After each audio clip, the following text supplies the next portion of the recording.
everyone, and here we are at TJD Sports. तो सबसे पहले TJD Sports को सब्सक्राइब करें, बेल आइकॉन दबाएं और never forget to like the video and to share the video around. T20 की series चल रही है ऑस्ट्रेलिया से और कल आपने देखा कि सेकेंड T20 हुआ। अब उस सेकेंड T20 में अब आप देखें कि टॉस जीता ऑस्ट्रेलिया ने, और जैसा T20 में विशेष रूप से होता है कि टीम जो है वो चेस करना पसंद करती है, तो उन्होंने भारत को पहले बैटिंग कराई, ये सोच के कि जिस तरह से फर्स्ट T20 में भारत ने चेज कर लिया था 208, तो भाई अगर ये बनाते हैं 180 190, ये भी बताया गया कि लोगों को ये लगा कि जो विकेट है वो रीड किया ऑस्ट्रेलिया ने कि भाई ये 170-75 वाला विकेट है, और 170-75 में बाद में ड्यू का इफ़ेक्ट होगा। वैसे तो T20 वैसे भी आजकल सर्दियों में जब 7 बजे आरंभ होता है तो ड्यू पहले से चालू हो चुकी होती है, और दूसरी इनिंग्स तक आते आते काफ़ी इम्पैक्ट आ जाता है। तो कहे कि भाई शुरू में तो हम इसको रोक लेंगे 170-75 पे, बाद में ड्यू आएगी हम इसको निकाल ले जाएंगे। लेकिन साहब जो भारत की जो तथाकथित बी टीम है उसके सामने तो लगता है ए टीम भी ना टिके, और जो यशस्वी जायसवाल ने जो स्टार्ट दिया है और जो एंकरिंग की है ऋतुराज गायकवाड़ ने, और उसके बाद में भाई रिंकू सिंह लास्ट में आके भी, और साथ में ईशान किशन को तो हम भूल ही नहीं सकते। ईशान किशन बिल्कुल जो समस्या है ना ओपनिंग वाली, वो तो ओपनिंग वाली क्या, जो वन डाउन वाली जो समस्या है वो पूरी तरह से समाप्त किए दे रहे हैं। यशस्वी जायसवाल और ईशान किशन ओपन करें या ऋतुराज गायकवाड़ करें, मुझे तो लग रहा है ऋतुराज गायकवाड़ के लिए समस्या होने वाली है। It is a good headache कि भाई ओपनर कौन हो, ईशान किशन हो या कि ऋतुराज गायकवाड़ हो। ईशान किशन, ऋतुराज गायकवाड़, और उसके बाद हमारे यशस्वी जायसवाल, फिर आ जाते हैं स्काई हिमसेल्फ सूर्य कुमार यादव, और फिर आ जाता है Rinku Singh.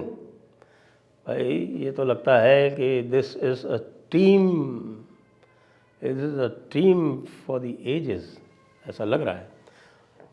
The only problem is that the bowling appears rather thin. जी हाँ, especially the medium pacers, जो दोनों स्पिनर्स हैं उन्होंने तो बड़ी अच्छी बॉलिंग भी की, और 235 बनाने के बाद उनको 44 रन से जो हराया, वो भी ये लास्ट में जो है थोड़ा सा ढीले पड़ गए थे क्योंकि बहुत लंबा गैप था और ऐसा लग रहा था कि 70-75 रन से जीतेंगे, लेकिन थोड़ा बहुत वेड ने मार दिए चौके छक्के। और ये भी है कि बीच में अगर स्टॉइनिस का कैच भी नहीं छूटा होता ना, तो भी ये 44 रन जो थे ये बहुत बड़ा एक होने वाला था। लेकिन उससे भी बड़ी खबर है, और उससे भी बड़ी खबर ये है भाई कि चैम्पियंस ट्रॉफी 2025 पाकिस्तान के हाथ से जाने वाली है। जी हाँ, आपने सही सुना। आपको ध्यान है ना कि एशिया कप में क्या हुआ था? एशिया कप में भारत ने कहा भाई पाकिस्तान तो ना जाएंगे, हमारे सुरक्षा कारण है। वहाँ जो क्राउड है वो पूरी तरह से रेडिकलाइज्ड है, और वो रेडिकलाइज्ड क्राउड जो है वो हमारे प्लेयर्स को हानि पहुँचा सकती है, हमारे प्लेयर्स के ऊपर अटैक हो सकते हैं, पहले भी हुए। तो इसलिए we are not going to Pakistan. ठीक है, तो फिर आईसीसी क्या करेगी? आईसीसी के पाकिस्तान तो ये कहेगा कि भाई इंडिया को बैन कर दो, फिर क्या होगा? आईसीसी का रेवेन्यू कहाँ से आएगा? No India no revenue. ICC इस समय बीसीसीआई का गुलाम है। इंडिया के बिना वर्ल्ड क्रिकेट नहीं है। आप ये देखें, इंडिया की ये पावर है, और उसके बाद ऑस्ट्रेलिया और इंग्लैंड वो इंडिया को सपोर्ट करते हैं, उसका भी वेस्टेड इंटरेस्ट है, आपस में सीरीज़ खेलते हैं, खूब पैसे बनते हैं ऑस्ट्रेलिया और इंग्लैंड के। अरे ऑस्ट्रेलिया और इंग्लैंड को पैसे तो इंडिया से सीरीज़ खेलने में ही मिलते हैं ना, बाकी तो क्या मिलेंगे। तो अब जो सल्यूशन आ रहा है वो क्या है कि भाई अभी होस्टिंग एग्रीमेंट साइन नहीं हुआ है, होस्टिंग एग्रीमेंट साइन होने से पहले पाकिस्तान को कहा जाएगा कि या तो हाइब्रिड मॉडल मान लो या फिर हम तुमसे ये चैम्पियंस ट्रॉफी ले लेते हैं and we will host it in Dubai. UAE तो हमेशा तैयार रहता है इसको होस्ट करने के लिए, तो यूएई में होस्ट कर देंगे तुम्हारे बिहाफ पे, तुम कर लेना होस्ट यूएई में। पाकिस्तान में तो इंडिया ना जाएगा, चैम्पियंस ट्रॉफी में भी नहीं जाएगा, और हमारा जो है बाबर आज़म वो इसी तरह से एक प्रकार से बाबर पाकिस्तान होके रह जाएगा, है ना। दुख की बात कि चैम्पियंस ट्रॉफी पाकिस्तान में नहीं होगी तो फिर पाकिस्तान का होगा क्या। बड़े दिनों बाद तो मौका मिला था, उनका टर्न था, लेकिन अब वो भारत के सामने तो टिक नहीं सकते, इकोनॉमिक माइट में नहीं टिक कर सकते, मिलिट्री माइट में नहीं टिक सकते, ग्लोबल इन्फ्लुएंस की माइट में नहीं टिक सकते, किसी भी तरह से पाकिस्तान जो है वो भारत के सामने और भारत का 1/10 भी नहीं टिक सकता। वो खाली एक काम कर सकता है, वो ये कर सकता है कि वो जिहादियों को भारत में भेजता रहे और या फिर अपने वीडियो के इत्यादि माध्यम से यहाँ पर कुछ जिहादी बनाता रहे, क्योंकि that's what I say that Pakistan is not a piece of territory, Pakistan is an idea. तो वो आइडिया आप यहाँ भी क्रिएट करते रह सकते हैं, भारत में रहने वालों के भी दिमाग में वो पाकिस्तान कर सकता है। But bad luck to you Pakistanis, you are not going to host the Champions Trophy in 2025. So who will host it? That's $1 million question.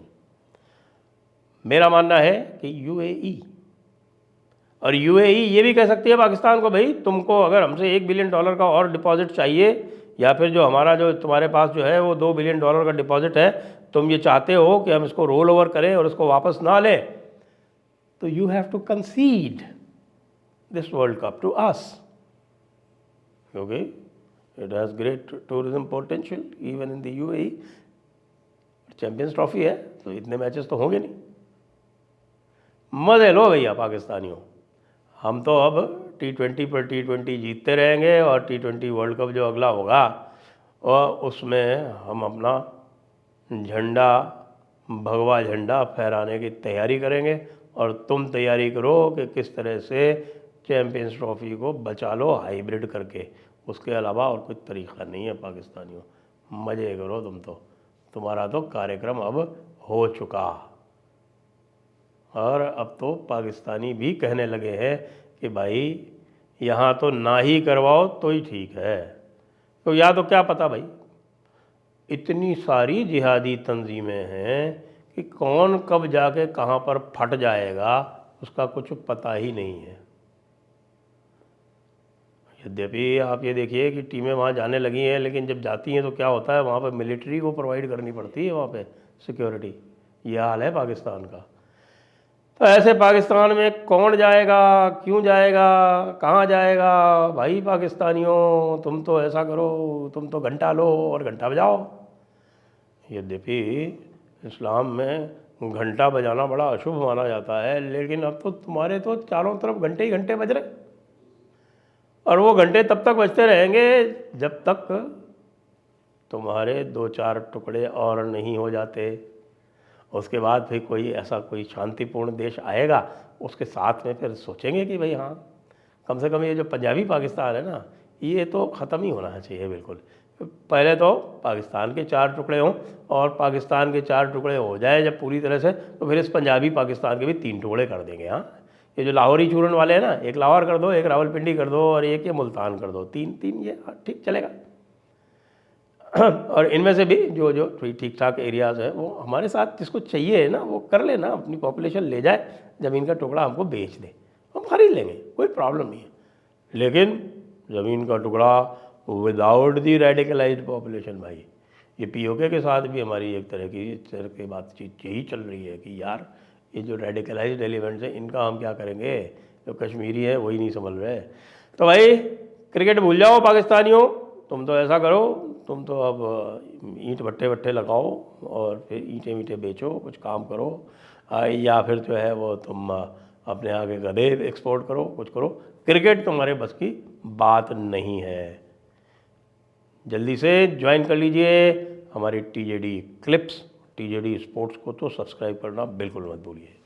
Thank you, bye bye.